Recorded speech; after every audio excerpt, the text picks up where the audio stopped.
My name is Bella Monroe and I am 52 years old. If anyone had ever asked me how I imagined the day my daughter graduated from college, I can guarantee I never pictured what happened today. In the cozy private room of an upscale French restaurant in downtown Savannah, the clinking of glassware and bursts of laughter filled the air. Friends and family, around 50 people, had gathered to celebrate Sophia, my only child. The girl with the bright eyes and the smile that made me prouder than anything else in the world. I sat next to Sophia, my heart full of joy, until Chase, my husband of 26 years, stood up. He raised his champagne glass as if about to give a short toast to our daughter. Everyone fell silent, all eyes on him. But instead of words of congratulations, I heard, "I've decided to start a new life without Bella." The room froze instantly. Silverware clattered to a stop. A few stunned whispers broke the silence. I heard someone gasp behind me, and me? I just sat there, blinking once. All eyes were on me, waiting for an explosion. Yelling, tears, maybe even a dramatic slap like in the movies. Chase remained standing, his glass trembling slightly in his hand, daring me to react. But I didn't give him the satisfaction. I smiled, a calm, composed smile that made Chase step back half an inch. I gently placed my napkin on the table, stood up, and pulled a cream-colored envelope from my purse. I set it in front of him as casually as if it were the check for dinner. "This is a gift for you," I said, my voice steady and clear enough for everyone to hear. Sophia turned to look at me, her wide eyes brimming with tears. She was still wearing her graduation cap, the pale blue dress we had carefully picked out together just last week, now looking out of place amid the heavy atmosphere. I leaned down, kissed her forehead, and whispered, "I'm proud of you. Today is your day. Don't let anyone steal it." And I straightened up and looked around the room. Familiar faces. People who had once come to our house for Christmas dinners, who had once sat around my kitchen table laughing at silly jokes, now avoided my gaze like guilty children caught doing something wrong. Because they knew. They all knew Chase was seeing a woman nearly 20 years younger, a girl named Lauren, who used to call me sis every time she visited. I took a deep breath, put on the most gracious smile I could muster, and said, "Please, everyone, enjoy the rest of the party. Have a wonderful afternoon." Without waiting for a reaction, I turned and walked out of the banquet room. My heels clicked against the marble floor, echoing through the room like a bell in a silent church. I didn't look back. I didn't need to see their faces to know they were watching every step. When the heavy restaurant door slammed shut behind me, I finally allowed myself to exhale.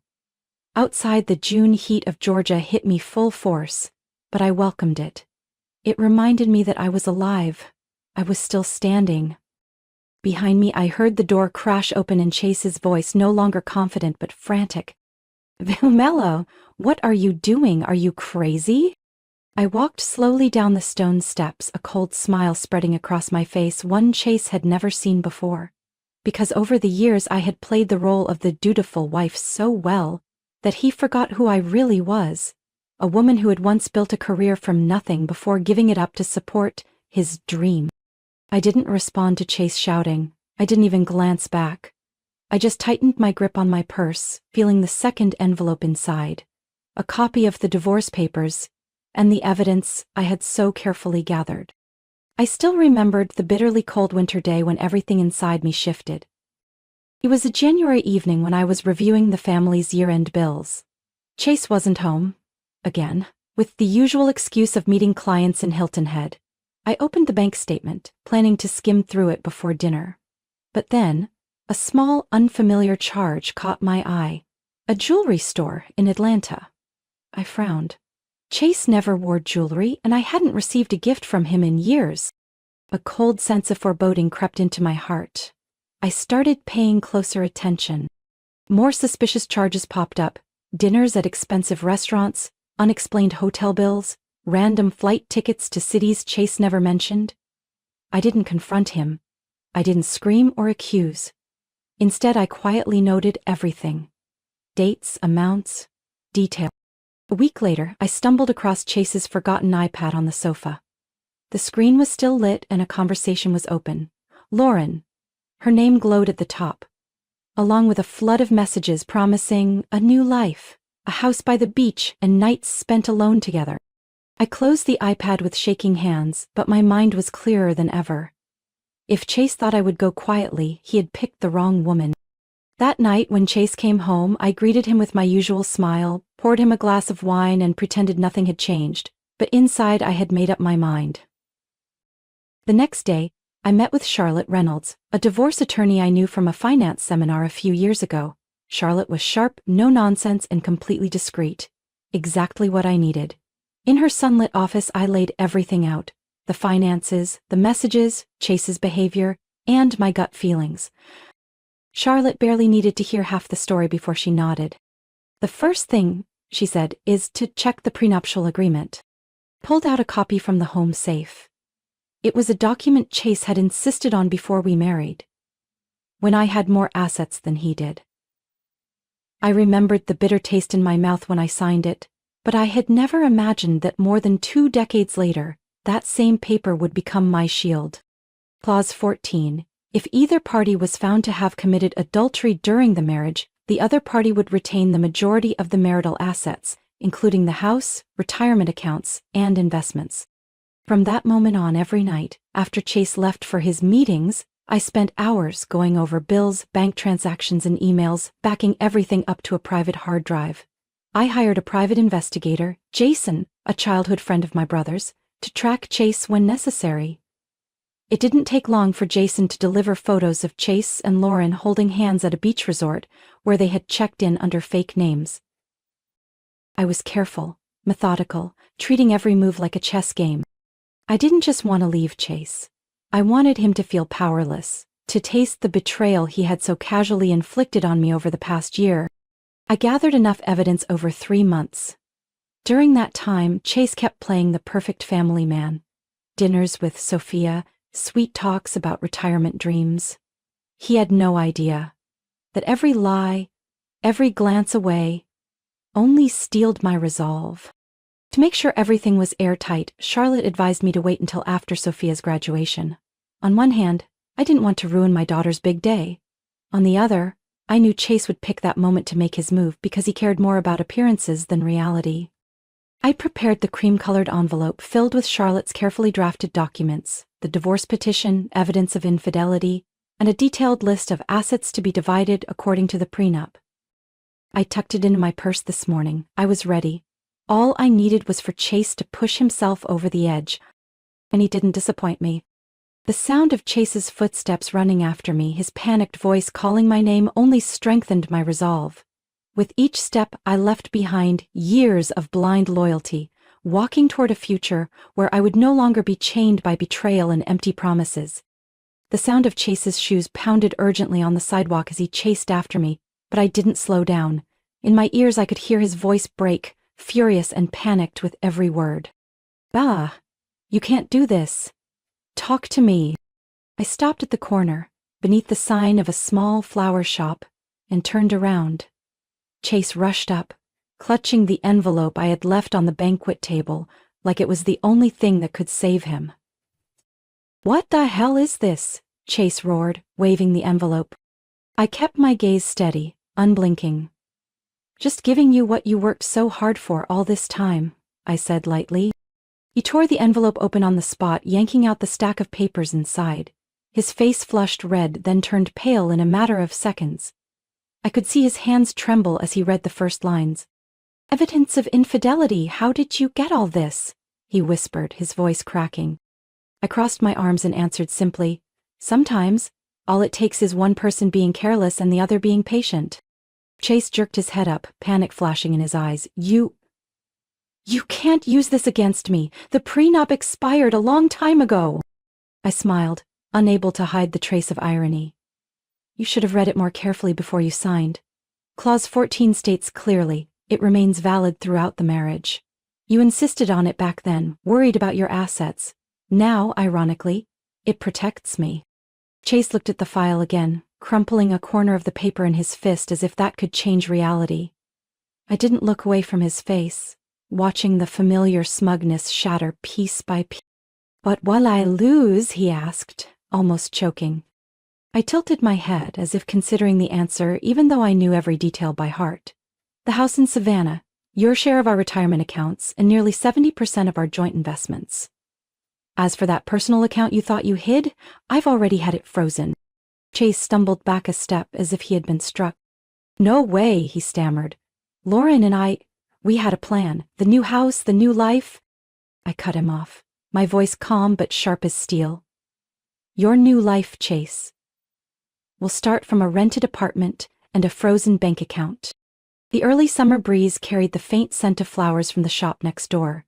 Amid that peaceful backdrop, Chase looked utterly lost, like a man who realized he had lost everything in a single moment.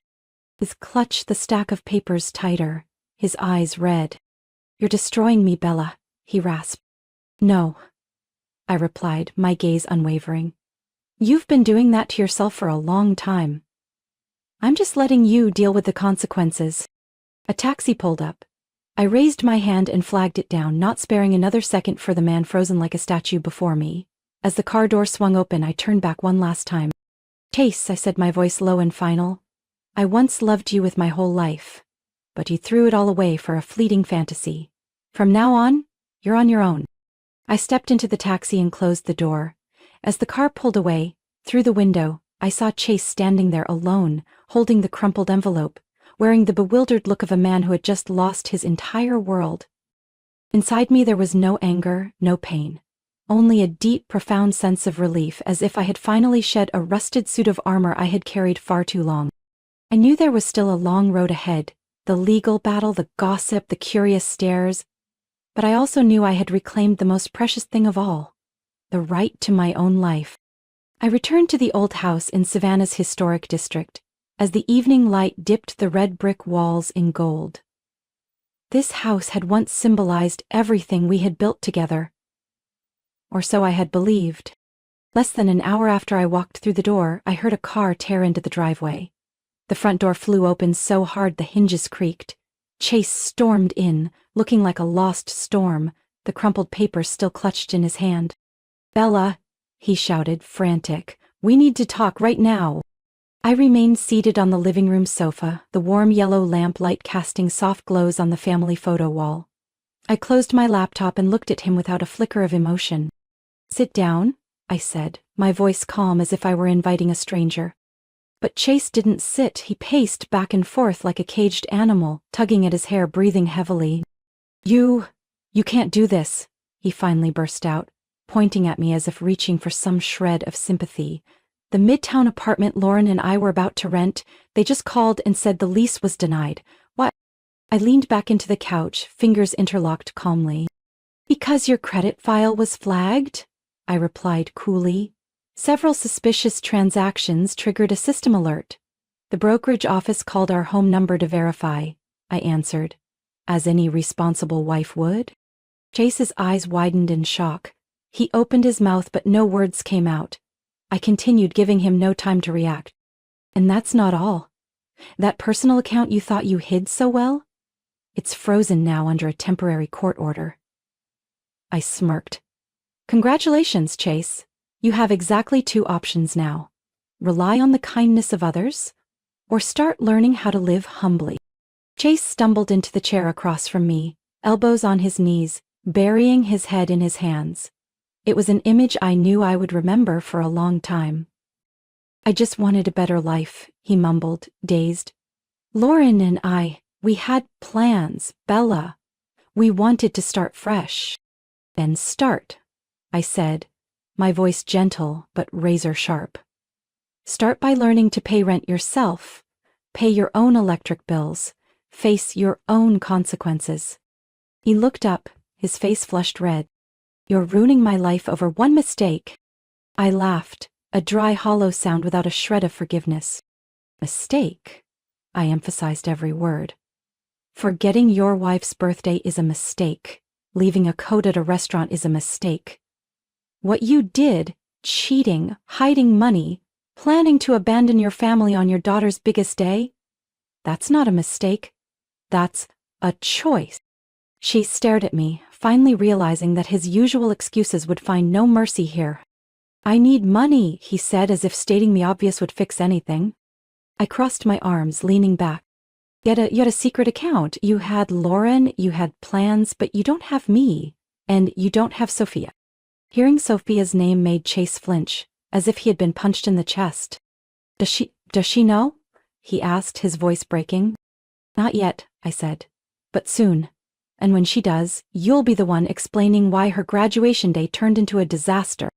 Chase sat frozen, like the full weight of his mistakes had finally crushed him. I stood, picked up my keys from the table. I'll give you 2 days to pack your things, I said, my voice steady and final. After that, the locks will be changed. You'll need to find another place to start your new life. I walked to the door without looking back. As I closed it behind me, I left him alone with nothing but heavy breathing and a cold silence he no longer knew how to fill. I drove straight to Deanna's house, Chase's sister, the only one in his family who had stayed loyal to me. Her small house with pale blue shingles sat quietly under giant oak trees, just outside downtown. When I arrived, she was already waiting on the porch, her face tight with worry. Are you okay? Diana asked as soon as I stepped out of the car. Better than you think, I said with a strained smile. Diana hugged me tightly, without needing to ask anything more. In that moment, I knew I had found the right place to regroup. Sophia would join me here later that night, after celebrating with her friends. I had texted her, assuring her that everything would be okay, that she just needed to trust me. We were sitting in the living room sipping mint tea when the doorbell rang urgently, shattering the calm. Diana gave me a sharp look, then set her cup down and went to answer it. Heavy footsteps echoed across the hardwood floor. Chase and Lauren stepped inside. 2 storms moving in opposite directions. Chase looked wrecked, hollow-eyed, while Lauren, her blonde hair curled neatly, expensive dress clinging awkwardly, barely dared to lift her head. I stayed seated, waiting.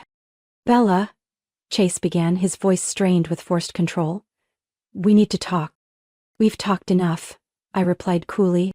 Lauren shifted nervously beside him, her eyes darting around. Clearly she hadn't expected this. Chase turned toward Deanna, as if seeking an ally, but she crossed her arms and blocked the entrance to the living room, refusing to let them come any further. At that exact moment, Sophia entered from the back door, still in her navy graduation dress, her high heels dusted with dirt. Seeing the scene before her, she froze, her eyes blazing with fury. What are you doing here, Dad? Sophia demanded, her voice sharper than I had ever heard before. Dad, I just wanted to explain everything. Chase stepped forward, but Sophia raised her hand to stop him. Explain what? She snapped. Explain why you turned my graduation day into a disaster, or why you betrayed Mom and tried to grab everything you could. Chase froze, his lips pressed into a tight line. Lauren touched his arm as if trying to pull him back, but he shook his head. I made mistakes, Chase choked out, his voice trembling. But I'm still your father, Sophia. She looked at him, her eyes brimming with disappointment. Don't use father to excuse what you did, Sophia said. If you had truly cared about family, you wouldn't have chosen betrayal today of all days. The air grew thick. Chase turned to Lauren, searching for agreement, but Lauren had already stepped back, her gaze shifting from embarrassed to doubtful. That money Chase promised to invest in our new apartment, Lauren stammered. You said it was transferred already, but I just called the bank. The account is frozen, so it was all just empty promises? Chase turned away, avoiding her eyes. I stayed seated, needing no more words. Lauren looked around the room, then back at Chase. The realization shattered across her face like a cracked mirror. What else are you hiding from me? She asked, her voice breaking. Chase said nothing. And in that silence, Lauren understood she had bet her future on a losing hand. I was such a fool, Lauren whispered, her voice trembling, before turning and rushing out the door without waiting for Chase to say another word. The door slammed shut, echoing through the house. Sophia watched Lauren leave, then turned back to Chase, her expression full of both sorrow and disappointment. I don't know if I'll ever be able to forgive you, she said, her voice low and tired. But right now, I just want you to leave. Chase opened his mouth to say something but then just nodded. He walked slowly toward the door, his shoulders heavy like a man who had lost everything he once took for granted. When the door closed again, Diana placed a hand on my shoulder, giving it a gentle squeeze. Sophia came and sat down beside me, resting her head against my shoulder like she used to when she was little. None of us said anything, we didn't need to. The silence was no longer heavy. It was the beginning of something new. A chance to rebuild from the wreckage we never thought could be repaired. The preliminary hearing was scheduled for a Wednesday morning at a small, historic courthouse in Chatham County. The Savannah sky that day was heavy and gray, with low clouds mirroring the somber mood of those about to step into a relentless legal battle. I arrived with my lawyer, Charlotte Reynolds, the sharp, silver-haired woman whose steady gaze never faltered against any opponent. Chase showed up too, accompanied by a young lawyer I had never seen before. A boy who looked fresh out of law school, awkwardly clutching a thick stack of files. Charlotte gave me a quick glance, her mouth curling into a faint smirk. "Don't worry," she whispered, "he's no match." We took our seats at the plaintiff's table while Chase sat opposite us, looking nothing like the confident man who had once walked into my life 26 years ago. He avoided my eyes, fidgeting with the worn strap of his watch. The judge, a stern-looking older woman, entered and called for opening statement. Charlotte began by laying it all out. The prenuptial agreement remained valid, Chase had breached the fidelity clause, and it was necessary to freeze the marital assets to ensure fairness during the upcoming division. Chase's lawyer stood, his face pale.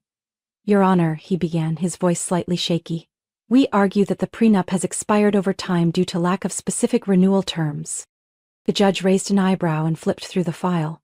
Clause 17 clearly states, "The agreement shall remain in effect throughout the marriage and any dissolution proceedings. No expiration is indicated." She closed the file with a sharp thud, making the entire courtroom fall silent. "The court finds the prenuptial agreement valid. The plaintiff has provided sufficient evidence of a serious breach of fidelity. Marital assets will remain frozen throughout the case," she declared firmly. I glanced over at Chase. He slumped in his seat, looking utterly drained. The judge continued regarding residence. "The plaintiff, Mrs. Bella Monroe, shall have temporary exclusive use and management of the marital home until a final ruling is issued. The defendant shall have access only to his personal account, limited to essential living expenses." Chase's lawyer tried to object, but the judge raised her hand to silence him.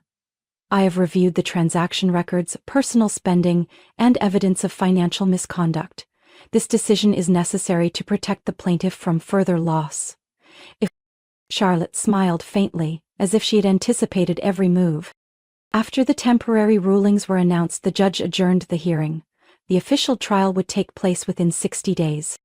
I rose, gathering my papers neatly while Chase remained frozen in his seat. As I stepped out of the courtroom, I heard his hesitant footsteps following me down the empty hallway. "Bella, please," he finally croaked. "We once loved each other." I turned, meeting the eyes that had once convinced me nothing could ever tear us apart. Now they were filled only with regret. "I loved you, Chase, but I love myself, too. And that love doesn't allow me to forgive betrayal," I said, my voice calm, free of anger or bitterness. Chase stared at me, his mouth moving as if searching for words, but none came. He simply lowered his head, his shoulders sagging under the weight of his own poor choices. I turned away, walking down the hall with a strange sense of peace. Outside, a soft rain fell onto the cobblestone streets, as if washing away the remnants of a life I no longer belonged to. News of our divorce spread through our social circle like wildfire. Within weeks, whispered gossip at gatherings turned into undeniable truth. Chase Monroe, once so proud of his success, had become a hollow shadow of himself. Not long after the hearing, I heard Lauren had left Chase. She packed her things and moved out of the temporary apartment Chase had struggled to maintain under the financial strain. A mutual friend later told me that one night at a bar, Lauren had muttered, "I didn't sign up to love a broke man." The small company Chase had boasted he would build into an empire quickly crumbled. With no financial skills and no one left to back him, bad investments drained what little he had left. Within 3 months, his office had a "for lease" sign, and the company website was under maintenance. Friends who once toasted with him at every event disappeared. No more golf outings, no more charity galas. Some acquaintances cautiously reached out to me, but I politely declined. I didn't need them. And they had never really needed me. While Chase floundered in the wreckage of his own making, I quietly rebuilt my life, starting from the smallest things. I enrolled in a short financial counseling course for women at a local university, brushing up on my skills and regaining my professional rhythm. I rented a small office in a historic downtown Savannah building, its large windows overlooking a sunlit park. On the window I placed a simple sign, Bella Monroe Financial Transitions. I chose that name because I knew exactly what I wanted, to help women navigate major life changes, divorce, widowhood, job loss, career shifts. I had once wished someone had held my hand through my darkest days. Now I wanted to be that person for others. My first client was a middle-aged woman who had just lost her husband after 30 years of marriage. She sat across from me, clutching a tissue, her voice trembling, as she admitted her fear of losing financial control. "I don't even know where to start," she whispered. I smiled gently, placing my hand on the file in front of me. "We'll start right where you are," I said, "one step at a time, and you won't have to walk it alone." Words spread quickly. One client led to another. Divorce attorneys, therapists, even people who had only known me through gossip began referring clients my way. Within 6 months I hired an assistant, then a partner. One day, while sorting through paperwork in my office, I stumbled upon an old photo. Me, Chase, and Sophia, standing in front of our house during our first summer there. I stared at it for a long time. There was no anger, no regret, just a strange, quiet peace. Life wasn't the same. And neither was I. I was no longer the woman waiting anxiously for a husband to come home, no longer the woman who forgot her own dreams just to keep up appearances. On a late afternoon, with the cobblestone streets bathed in the pink glow of sunset, Sophia stopped by the office. She had just started her new job in Charleston, but often came home on weekends to visit. "I'm so proud of you, Mom," Sophia said, hugging me tightly. I smiled, feeling a quiet happiness settle deep inside, a happiness as solid and enduring as the old stones that lined the streets where I had found my way back to myself. Chase had chosen his path, and I had chosen mine. The final divorce trial was held on a cool early fall morning. I entered the courtroom with Charlotte, wearing a simple light gray dress and feeling more at peace than ever. All summer long, I had prepared for this moment, not just to win, but to close this chapter with every ounce of pride still left in me. Across the courtroom, Chase sat with a new lawyer, this time an older, more seasoned man. But Chase himself looked utterly drained. His suit seemed loose on his now much thinner frame. The judge, the same one who had presided over the preliminary hearing, entered the courtroom, her sharp eyes sweeping across the room before she began. "The case of Mrs. Bella Monroe versus Mr. Charles Monroe," she announced crisply. Charlotte stood and laid out all the evidence. Chase's breach of the prenuptial agreement, the hidden assets, and the misuse of joint funds for personal purposes over an extended period. Transaction records, messages, photographs, everything was meticulously organized, leaving no room for dispute. Chase's side had little to argue. They merely attempted to appeal for leniency, tossing around vague phrases about their shared history and Chase's emotional contributions to the family. When it was my turn to speak, I rose, holding my head high.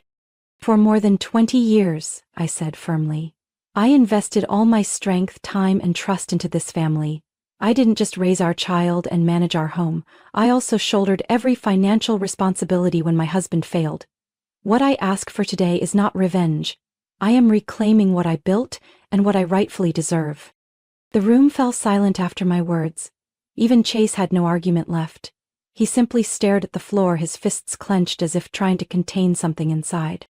Finally, after 3 tense hours, the judge delivered the verdict. Given the clear evidence of a violation of the prenuptial agreement, the court awards Mrs. Bella Monroe full ownership of the marital home in Savannah, retains her individual retirement accounts, and grants her 70% of the joint assets, including investments and savings. Mr. Charles Monroe shall retain only his personal property and the balance in his designated private account. I took a deep breath as I heard those words, not because I was celebrating a win, but because I finally felt the weight lifting off me. Chase remained motionless, as if frozen in place. I glanced at him one last time, feeling no hatred, only regret. For a man who had lost everything because of his own poor choices. As I stepped out of the courthouse, the gentle autumn sunlight wrapped around me like a warm embrace. Charlotte gave my back a light pat. Congratulations, Bella, she said, a fleeting smile at the corner of her lips. You didn't just win assets, you reclaimed your future. I simply nodded. In that moment, I understood. Life isn't always fair, but if you stand firm for your worth, there will come a day when justice smiles. That day, I didn't go home immediately. I drove straight to my office. The small space I had rented and nurtured through all those difficult months. Inside, the desk was neatly organized and the sign reading Bella Monroe Financial Transitions gleamed in the sunlight. A silent reminder. I had risen from the ashes and built a new world with my own hands. Chase lost almost everything in the divorce, but the greatest loss wasn't money or property. It was the trust, the respect from family and friends, and above all, from his own daughter. As for me, I didn't just reclaim my life, I rediscovered myself. Stronger, freer, and no longer defined by anyone else. I looked out through the large window, watching the autumn leaves swirl in the breeze like a graceful dance. An old chapter had finally closed. About a month after the final hearing, one late afternoon while I was wrapping up paperwork at the office, the phone rang. The caller ID made me pause for a moment. Chase. I let it ring a few more times before picking up. Bella. His voice was raspy and worn. I know you probably don't want to hear from me, but please, give me just a minute. I leaned back in my chair, feeling strangely empty inside. Go ahead, I said curtly. Well, still there. There was a long pause as if he was searching for the right words. I ruined everything, he finally said, his voice heavy. I lost you. Lost our daughter. Lost my own self-respect. I have nothing left but regret. I closed my eyes for a moment. A part of me had longed to hear this apology, but now, hearing it, I felt only relief. No more pain, no more anger, just a sense of closure. I know, I replied calmly. Chase hesitated, then added, I'm not asking for forgiveness. I just want to know if there's any chance left for us. I'll change, I'll start over. I opened my eyes and looked out at the street, bathed in the golden hue of sunset. And I knew my answer. No, Chase, I said, my voice soft but firm. That door closed a long time ago. I'm no longer standing there waiting to open it. Chase fell silent for a long time. I could hear the collapse in his heavy breathing. You deserve better, he finally said, and for the first time, I believed he truly meant it. I hung up the phone, feeling no ripple in my heart. The old story had truly ended. My life moved into a new chapter I hadn't even dared to imagine. My small office grew quickly, forcing me to rent a larger space within just 8 months. Clients kept coming, women who had been knocked down by life, now sitting across from me with hope in their eyes. I didn't just help them manage money. I listened to their stories, guided them to plan for a future they once thought was lost. I became their steady hand, the kind of hand I once wished for during my own darkest days. Sophia, my daughter, called regularly from Charleston. She had just been promoted to lead the communications team at her company, and in every call I could hear the uncontainable pride in her voice. You're my role model, Mom, Sophia had whispered one evening when we sat on the porch sipping tea. Not because you survived it all, but because you turned your loss into your strength. Those words, more than any financial success, were the greatest reward I could have ever received. One weekend, I treated myself to a trip to Asheville, up in the mountains, where the autumn leaves painted the hills in brilliant reds, golds, and oranges. Standing on the balcony of a cozy little homestay, overlooking the vibrant valley, I felt my heart open wide and completely at peace. I once thought happiness meant keeping a family intact at all costs. But now, I understood true happiness begins when you choose yourself, even if it costs you every old dream. Bella Monroe, who once lived in the shadow of a man, had stepped into the light, writing her own story with no one's approval needed. I walked back inside, opened my laptop, and began drafting a plan for a new program, a series of free workshops on financial management after divorce for women in the community. Because I knew there were women out there who needed a hand, a voice telling them you are stronger than you think. And this time, I would be that voice. Bella's story is a powerful testament to the strength of rebuilding after betrayal, From a woman who sacrificed everything for her family, she rose again after heartbreaking betrayal, reclaiming her life with perseverance, dignity, and wisdom. She shows us that loss is not the end, but the beginning of a freer, happier journey.